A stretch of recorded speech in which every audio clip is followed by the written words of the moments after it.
Porter Ballard, welcome to Hobby of a Lifestyle. How are you today? I'm great. Thank you so much.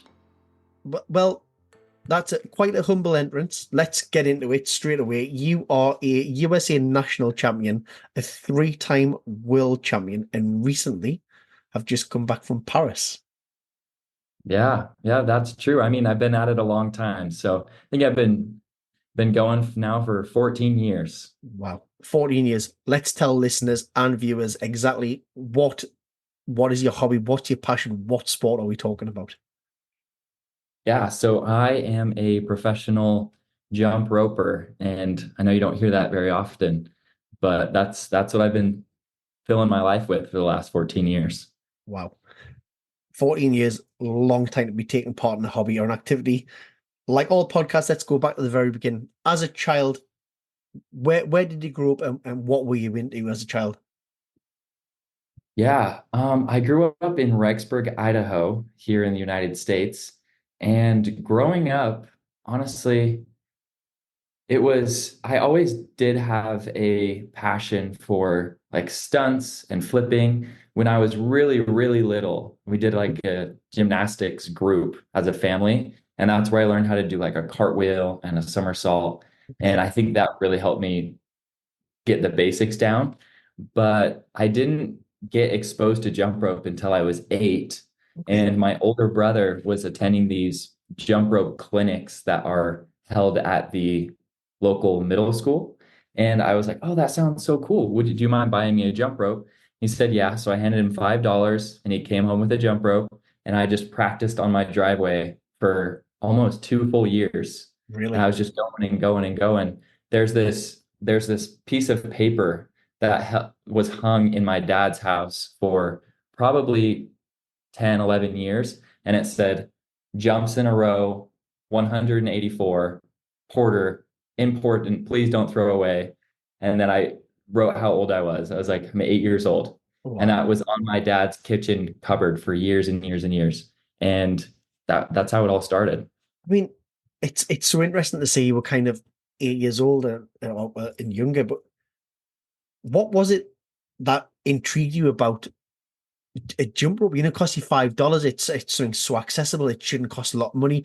I always, and here in the UK, it probably gets referred to more as skipping over here in the UK. And I Mhm. always refer to that as something that martial arts athletes did or boxers do as a warm up or something to help get them fit and just into that rhythm. What was it about? And it sounds ridiculous because obviously the level you're at, there's nothing simple about it, but just it is really simplistic and really nice. Just something dead easy that doesn't cost a lot of money. What was it that intrigued you about at that age? That's a good question because I think back and I don't actually know why I was telling my older brother to get me a jump rope. I had never seen someone competitively jump rope. I've never seen someone do cool flips. I've never seen any of that. But I guess that day it sounded fun. And it just was fun. That was it. I just kept going because it was fun. At what point, and you're practicing how many skips you can do in a day, and then you're talking about this family gymnastics club that you go to as well, and you're learning some of the tumbling and some of the tricks and some of the stunts. At what point does that start to marry up with jump rope? Yeah. So I think we stopped doing that little gymnastic class when I was 3, 4 years old. Okay, So I didn't know very much from that, but I do think that was a basis of my passion for flipping. I just didn't know it for years. okay, Um, so like I said, I did that kind of by myself for 2 years. And then I myself went to those clinics that my older brother was going to. And at this right. point, I was 10 years old. You cross off these tricks as you do them. The staff member will cross them off. And I made it through the paper in a few months, did all the tricks, and then I was on the team myself. Wow. And that is one of the questions I want to ask is jump rope clinics. How common are they? Because I know that the sport now has evolved and it's obviously it's a different animal to what it was 14 years ago, but maybe it's here Yeah. in the UK, or maybe it's not because we're not exposed to it a lot. But how big were those clinics there and how have you seen them evolve over the past sort of 15, 14, 15 years? Yeah. Um, they're not very common.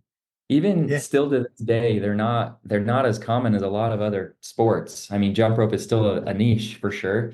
I think the nearest one to that school I went to in Rexburg is maybe 2.5 hours by car. Wow. So I was just lucky that I was in that area Yeah, yeah. and that there was a jump rope team in Rexburg, Idaho. It's a super remote, kind of random place. Is there something about, because I think about jump rope, and obviously I know you see teams of people doing one, but is there something about jump rope that are you an individual sport person when it comes to being a competitor? Because I know I am. I'm an individual. I struggle with team sports a little bit. Yeah. So growing up, so I jumped with my jump rope team. Our name was Proform Airborne, Okay. and there was about 20 people on the team and about 5 people that I jumped with, did the double dutch routines, did the different speed events where you see how fast you can jump, Yeah. double dutch speed, seeing how fast you can jump for different periods of time. And up until about 2019, that's kind of we were like super close, always practicing 3, 4 hours a day, No. just going really hard. And about 2019 into 2020, when COVID hit, we're going off to colleges. We're getting married. One of us ended up having a child, and so it kind of we grew apart a little bit. I mean, we're still friends. We just live in different Yeah, yeah. states around the nation, and then I feel like since then I've definitely more been focused on my individuality of my own style and jumping. It's so cool. So thinking about you growing up in school, what's the reaction to people when you say, well, actually, my sport is jump rope, and that's what I'm really good at. That's what I'm passionate about. Yeah. It's interesting. There is definitely a mix of responses. There are people that have seen my videos before on Instagram. They don't know it's me, but when I mention I jump rope, they go, wait, and they kind of connect the dots and they say, Right. oh, wait, I think I've seen you before. And for example, the other day I'm in university right now, and my college professor had to stand up, introduce herself, say just our name, something we like to do. I stood up, I said, my name is Porter Ballard. I like to jump rope. And I sat down. And he was like, wait 1 second, Porter, why don't you just tell the whole class here how much you love jump roping? I was like, okay, either he knows I like jump roping or like who I am actually, or he's just curious. And Yeah, he's like, just explain 3 countries that you've been to jump roping. I was like, okay, he knows. He he knows knows. who Yeah. I am. And so, it's either that or people just like, wow, I've never heard of that. So it really just depends. Yeah, I quite believe it. At what age then? Well, you said you've invested kind of the first 2 years of your life just practicing by yourself, keeping a record of how many jumps you can do. At what point after you've completed the syllabus that you were taking part in at the clinic, did competition then start to come into your life? How old were you? Can you remember your first competition? Yeah, I do actually. My first year competing was 2012. Okay. I don't know how old I was at that time, but I was young, probably like 10, 11, 12, something like that. And we did a regional championship. I don't remember how I did, but at the national championship, I got 10th place in my individual freestyle. And I was pretty excited about that. It was my first year competing, qualified for the national Yeah, yeah. championship, got 10th place. And I think that's when it kind of clicked for me that I love doing this and I'm just going to keep doing it. In 2014, or sorry, 2016, when I was 14 years old, was mine and my teammates' revolutionary year. The Right. world championship was in Portugal, Wow. and we were there as 14, 15-year-olds, and we scored the highest score of the whole competition in our double dutch routine. Wow. Just these little kids. And at that point, it was it was crazy that we weren't just these little boys anymore. People were coming up to us and taking pictures and wondering what we do for training and wanting to be our friends and know who we are. And that was crazy. It's such a cool experience. And when you say 14, 15-year-old little kids, were you competing against adults then, or was it age categories? Yeah, we were competing against adults, Wow. about And everyone you went on to in the win whole that? world. So you went. That was that the first World Championship. That was my second world championship. We I were mean, there. win. I mean, title. Oh yeah, yep. Uh-huh. Wow. That was my first, with my teammates there. And it's interesting. We were talking earlier about, these clinics still aren't maybe as popular as what it's going to be. I think certainly some of the exposure you get from social media now, the exposure from the Olympic Games and whatnot, that's probably going to ramp up a lot of interest. The World Championships and I've been to World Championships for my sport where maybe there's been a new because of the fractures within the sport karate kickboxing realms. There's been a new World Championship that's set up, and I've been to World Championships. I've been really really busy and Mhm. really some fantastic competitors. Then I've been to World Championships that have been maybe a little bit smaller, but it hasn't detracted from the quality of competitor that was there. There was still some phenomenal, and it almost made those World Championships a little bit more with it because the people that were there was so quality. These World Championships, when you go, I mean, how big are they? And is it when you get there? And I don't know if nationals are like this, but sometimes when you go to nationals, because lots of people go, the standard you kind of get rid of the not so good people very quickly, and it's kind of the Mhm. elite that rise to the top. World Yeah. Championships are of a different. World Championships is everyone that there? Is it very much it's quality from around the world? Yeah, for sure. How we do our world championships is if you score top three in an event in your country, then you get to go to the world championship. And so this last year, I think it was 2023, was the International Jump Rope Union's World Championship held in Denver, Colorado, and there was 33 countries and about 800 competitors. Wow. And so it was big. It was big Yeah. and the talent was big. It was the biggest up to that point, the biggest competition. And let me tell you, that was a surreal experience. And this coming year in 2025, it's going to be in Kawasaki, Japan, and Wow. we're expecting an even bigger, more successful competition, more exposure, Yeah, everything. yeah. Okay, we're definitely going to get to this. Let's go back to, because I know I went off on a tangent. Let's go back to a 14, 15-year-old world champion. Mhm. Okay. Against, as I say, you're not competing against under 18s. You're not competing in a category. You're now competing against adults as a 14, 15-year-old. And all of a sudden you've blew the adults out of the water. Mhm. How how does that change? Not so much your life because you probably just come back home and you go back to being Porter who jump ropes and you're just a world champion. You still go to school and whatnot. I've been there myself. But how does it change you and your outlook on life when all of a sudden you're now the best in the world? Um, I don't know if I fully grasped the concept at that time. It was oh, we won competition. We were so young. We were little boys just having a good time and we did really well and we were good at doing flips, working together. We trained really hard. But I do know that it really did boost our confidence in our training and in our lives where we can be the best and we want to get there. We want to be the best we can.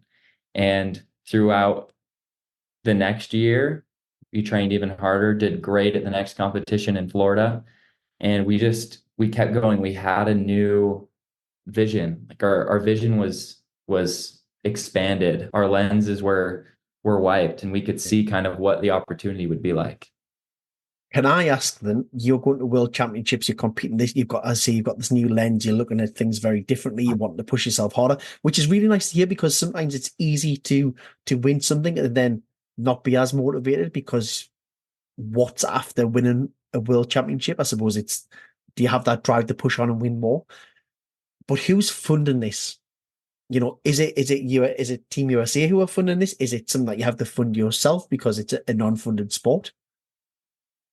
Up to this point, it's very much been self-funded, or local communities Yeah, will the local businesses will help yeah, fund. but we're getting bigger and getting bigger fast.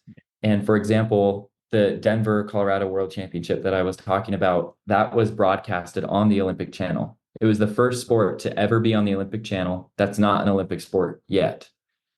And we got a lot of coverage and um, a lot of opportunities through that. And I think in these coming years, it's going to be a lot more sponsorship based, and it's there. It's like right on the fence where the top people have these sponsorships that they get to go. Yeah. Um, but and some other sports like running, even not the best of the best, they still get sponsorship. We're working to that point. No, it's really interesting and it's something I Yeah. like to highlight because it's I think a lot of people see world champion, national champion, they see traveling around the US, around North America, around Europe, and think he's mentioning, we're going to Asia. Wow, you must, yeah, and you are a professional athlete. There's things that you do in the jump rope world which makes you professional, but people don't realize actually you haven't to fund these yourself and you have to work really hard on top of Yeah, being an athlete to fund that. So I think for I really sure. like to highlight that because I think it would be remiss not to talk about it. Yeah, it was. I'm grateful for all those who helped me financially, help my team because we couldn't have done it ourselves. We're just young kids at that Of course. time. Yeah. Um, but the competitions were definitely self-funded, but I had a lot of opportunities to travel in those early years to different countries to do camps and workshops, like Germany. I've been to like 4 times before I ever graduated high school, Czech Republic, Bermuda, Wow. Colombia, all these places. And those were guest appearances. So they would actually fly me out to help them learn the new skills that they Wow. saw at the competitions. Okay, so that's really interesting. How does that impact your mindset when it comes to studies? Because I wasn't a fan of school at all. And if I had these opportunities where I'm being asked and I'm being paid to go to a different country, school would have been very easy to forget about. Now, I know that there's probably a bigger emphasis on education out in the US than there maybe is here in the UK, and things are changing, but that would have been a switch off for me. Okay, I don't really need school, I don't need an education because actually I can go and do this. So how did you manage that? Did it impact you? And if it did, how was man who was kind of reining you back? So that's an interesting question. 'Cause in high school, it's a little easier to miss. Like if I want to go on this trip, I had it planned out each trimester that I miss 8 days a trimester. Because if I miss nine, I would lose credit. And I did that very well. So I do all these trips. And then I mean, I had good grades. I graduated high school with a 4.0. So when I wasn't traveling, I was committed to school Okay, and education. Um, I think the pivotal point for me where am I going to go like the super competitive route where I'm just going to just compete, practice everything, go to the circus, do stuff like that as we're preparing for jump rope to be an Olympic sport and get bigger and bigger? Or do I serve a mission for my church? And I ended up choosing to go on a 2-year service mission for my faith. And I went to Hungary for 2 years and left jump rope behind and just taught about my faith and wow, served others. So that was at that point, I was like, okay, I'm more than just Porter the jump rope kid. I'm Porter, the kid that loves his faith, is willing to help others, and actually does love learning. Like I learned Hungarian while I was there. I speak wow, Hungarian. And so when I came back, it wasn't an option for me to not go to university. wow, Mhm. phenomenal. What was it about that 2 year service that appealed to you so much? Was it very much you wanted to break that stigma that you were just part of the jump roper who traveled, and or was it very much your faith was calling you to do that? I think it was definitely something that I had thought about since I was a kid. In my faith, it's not uncommon to do these mission trips for 2 years, but it's not a requirement by any means. And I did feel like I wanted to go and share what I believe in. And so I went, but even when I first got there, I was still just Porter the jump rope kid. That's how to introduce myself. That's how Right. everyone knew me when I got there. But I remember talking to my leader, the leader of the group of missionaries, and she was saying that I'm more than just Port of the Jump Roper, that there's more to, I have more talents and special things about me than that. And I think that's what helped me learn that I can still be Port of the Jump Roper, but there's still Porter behind that. Of course, it's not always a Yeah. hobby or a passion that defines you as the person. You just get associated Exactly. with it a lot. You talk about, you're obviously ultra competitive. You're still exceptional at what you do and still obviously winning world championships, still competing at such a high level. How did you maintain that focus when you're almost on a 2 year sabbatical Yeah. and you're doing something else that you're passionate about? Were you still able to train in Hungary? Did you find clinics out there? Uh, Honestly, I wasn't able to train almost at all. I did a Really? few little jump rope things. I ran into some Hungarian jump ropers and I went and helped them out, taught them some new tricks and stuff. Wow. But it was rather small. I was definitely not training. I mean, sharing my skills. I would still do flips and cool stuff for them. But the strangest thing to me was is when I got home, there was the qualifiers for the world championship within 4 months. Okay. And I knew that I wanted to do that championship. And so when I got home, I was ready to train, train, train. And I went to practice the first day to train. And I felt stronger than I had ever felt in my whole life. Just, I hadn't trained for 2 years. I came home and I felt amazing, ready to go. And that really attributed to why I did so well in the worlds here in Denver. And do you think that 2 year break almost is maybe gonna help you have more longevity within the sport? Because I suppose when you're a young person, I was victim of this. I started kind of sport karate when I was 5, 6 years old, and by the Mhm. time I got to about 11, I became a little bit disillusioned with it. And I actually took a 2 year break until I was 13 and didn't really do it, Hmm. and went back from 13 and loved it again. But I needed that break. Otherwise, I think if I'd had trained for those 2 years, I probably would have fell out of love with the sport completely and just dismissed it as most teenagers and children do with sports when they fall out with something. Hmm.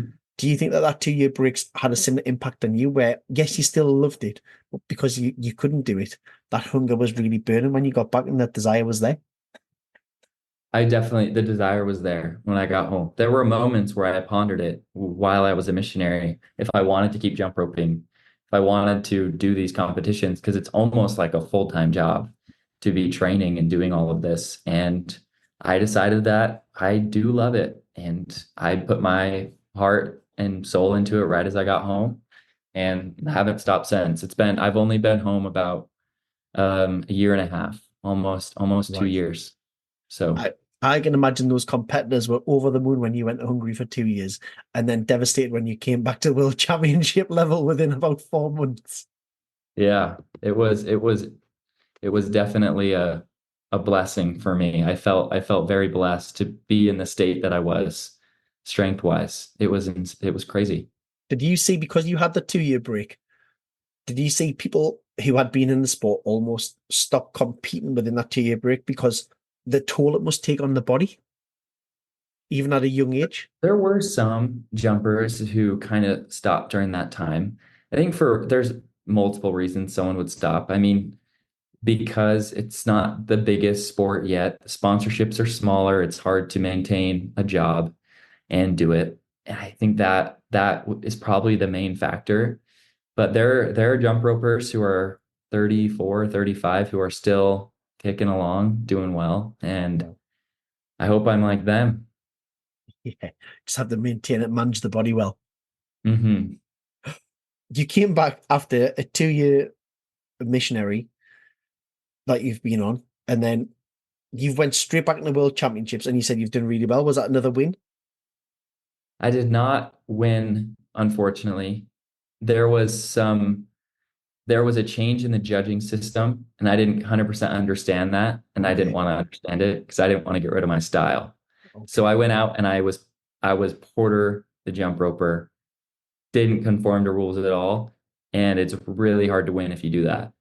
But that honestly winning wasn't my main goal. I have a dream for jump rope and it's to be style based, creativity, big stunts, flips, and I had kind of geared away from that for that world competition. Okay.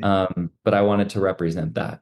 So I did. And the organization, the International Jump Rope Union is coming back to that style based creativity judgment system. And surely that's got to be the way it needs to move in order to capture people's interest, Yeah, because for that's what sure. I It's want to see. a lot more fun to watch. Yeah, Yeah. 100%. You know, especially when you Mhm. see the slow motion videos and you're doing this like a flip and a back somersault, and you're still managing to do like five rotations of the rope, and I'm thinking, oh my goodness, like I struggle to do two when I'm doing a normal jump rope. Never mind five doing a back somersault, and yeah, my Yeah. coordination wouldn't work like that. But yeah. Can't understand. I can totally empathize with you and understand why you'd want it to be that way, because that's what captures viewers' imaginations. Hmm. Uh, Yep, for But sure. who are you training with to practice all the stunts? Because we talked about jump rope and you're saying about the clinics. Do the clinics have like a number of different coaches in there with different skill sets? Those clinics, so once you're on the team, you actually start teaching the clinics. Okay. So you're teaching the kids that are interested, and there's groups and you're helping them sign off those things. But I never, like, yes, I have a coach and she's phenomenal, but the sport has evolved so much since she was a jumper that she wasn't necessarily saying, "Oh, try this trick we did back in my day." It was, "Hey, coach, I'm gonna go do this. We said we're gonna go send it and just like do it." And we did. We'd come up with new stuff together as a group. I And suppose that's I'm talking more around the how I learned. fundamentals of flipping. Who's teaching you how to do these flips safely and correctly? It was me. I Really? have anyone. Self-taught. Yeah, I learned on my lawn. I learned of my first backflip on a trampoline at my neighbor's house, Okay. and then I did it on the trampoline, and then I walked over to the grass and did it on the grass. We have to And put a that's disclaimer on probably, this one. yeah, yeah. I mean, I don't know why, but I was maybe 9 years old, Right. and I I didn't have fear in me, Yeah. really. I just would do it. And it's honestly, it's still kind of like that sometimes, but I'm a little more reserved, making sure I don't actually hurt Yeah. myself. But it pushed me forward. Have the clinics evolved and where you have more specialist practitioners coming in now who, and teachers coming in to say, well, we're going to work on back somersaults today and we're going to have a gymnastics coach come to teach, or we're going to have a tumbling coach come in, rather than saying, right, you can jump rope, you've got no fear. Let's just try a back somersault. Yeah, that was me. Yeah. I would say I was a big part in kind of bringing the bigger flips into the jump rope world. I mean, I learned them at the same time. I was jump roping and learning flips, and it's not like there was some jump ropers that were doing like back flips and front flips and stuff, but that was honestly that aspect of it became my favorite of experimenting with flips, big strength tricks where you're jumping high, landing on your hands, and no one was really teaching me them. I was kind of come up with a lot of them on my own. Wow. And then I was the one that would go around and I guess teach people those. And there's always things you learn from other people as you go, but there was a lot of those that I kind of just laying in bed at night just like came up with, and I write it down, say I'm going to try that next practice. Unbelievable. I suppose that, we're talking about, when did you win your second world championship and your third world championship? Because we've Yeah. missed out on those. So I actually won two world titles in 2019 at a world championship in Norway. So that was in an event we called two wheel. It's two people. Right. Um, and then there was a double Dutch event that we got first in. So that those two world titles were that year. And Amazing. then the next world championship I went to was 2023. Wow. So COVID So mission. yeah, That's just yeah. how it ended up being. And 2025 is the year again. Yeah, 2025 is the next Excellent. year. How did Paris present itself to you then? So we as a sport have been trying to get to the Olympics for a while, and it's one of our biggest goals. I think the reason that I was selected was because I didn't conform to the system. I have style and it's fun to watch. Yeah. At least that's what my mom says, is that it's fun to watch. It And is.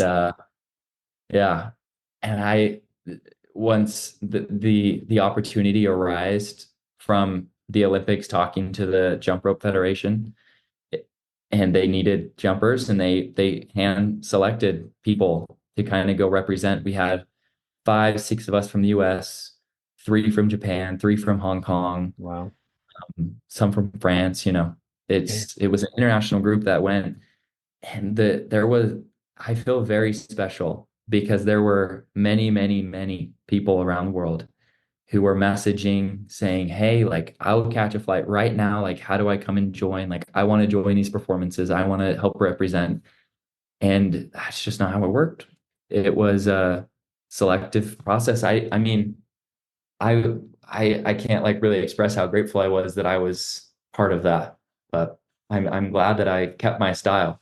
And what was the experience like? You're there with, because it was almost like a mock competition, wasn't it? It was probably a bit of a trial run for the Olympics, wasn't it? And you look at Yeah. that and go, you are now performing in front of probably, well, in front of millions, Mhm. because the publicity that it got, and also, the world's best athletes are in this at the same venues. What was the experience like? How can you put it into words? It was phenomenal. I don't know exactly what I was expecting. The schedule wasn't really written out exactly, but it was definitely a showcase of the Yeah, sport. We didn't hold like real competitions where we're having judges yeah, panels and stuff, but we did a lot of performances. So we performed at skateboarding, BMX.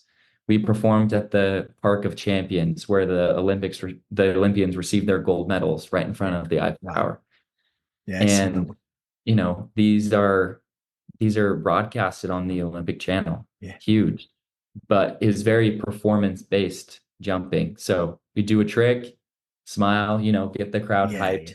A little different than a standard competition, but we did battle competition where I would go out, do some tricks, and then the guy from Hong Kong would come out, do tricks, and then the crowd would vote who wins. Or Right. we had 4 people that were selected as judges and they would point. So Wow. stuff like that. It was a broad range of things that we were able to do. Mm. And can you imagine the Olympics maybe going down that route so it becomes more of a spectator sport?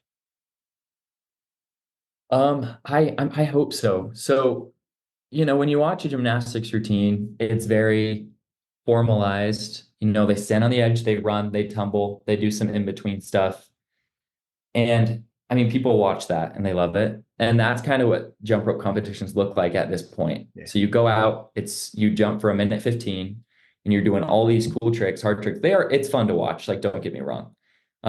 It's doing tricks, high jumps, landing on your hands, doing different things.